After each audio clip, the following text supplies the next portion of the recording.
Velkommen til min kanal. Her har jeg en 2000 watt inverter, som jeg har ombygget til en transportabel strøm nødsituationsboks. Den er lavet, så man kan sætte opladelige batterier på for en batteribomaskine. I det her tilfælde har jeg valgt at lave dem for batterier, som man kan købe i Lidl, hvor Lidl har en ekstremt god garanti på deres ting. Og er der problemer, ja, så bøger de, men der har så aldrig været problemer på dem. Jeg har lavet, så man kan sætte 8 på ad gangen.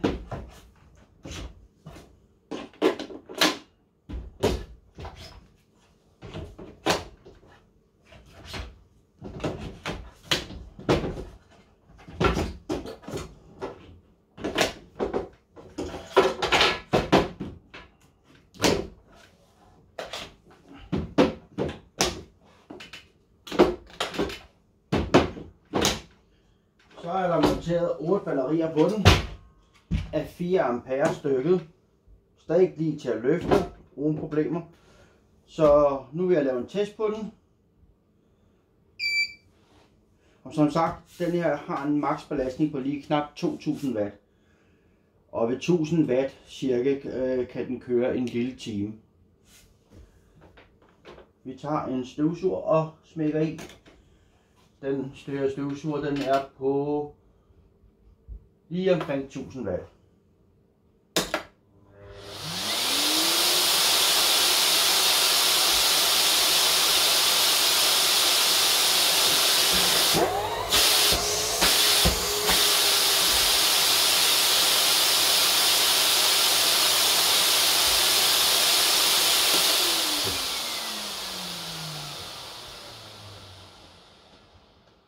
Så tager vi lige den fra.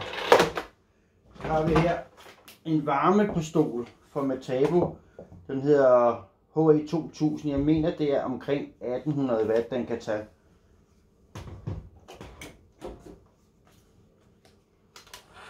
Og det er kold luft. Der bruger den omkring. Så kan vi prøve at give den lidt fuld varme her. Ja, så er vi oppe på omkring svinger mellem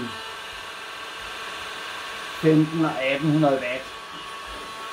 Ja, det bliver varme.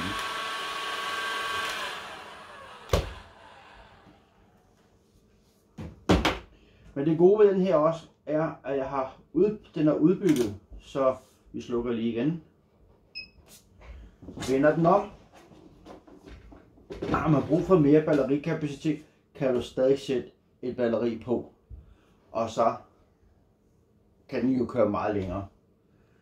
Hele det her sæt, jeg har her, står en værdi af næsten 6.000 kroner. Men jeg sælger det hele for 4500. Det vil sige, at man får hele kassen med et sæt batterier. Og her ellers der kan man ellers gå bare i en lille butik og købe deres batterier. De kommer snart med et 8 ampere, som man så også kan sætte på. Men først til møllen har kun en, jeg har lavet. Der ligger også en video, hvordan man laver den derinde. Fordi nu vil jeg lave en meget større model til mig selv. Hej!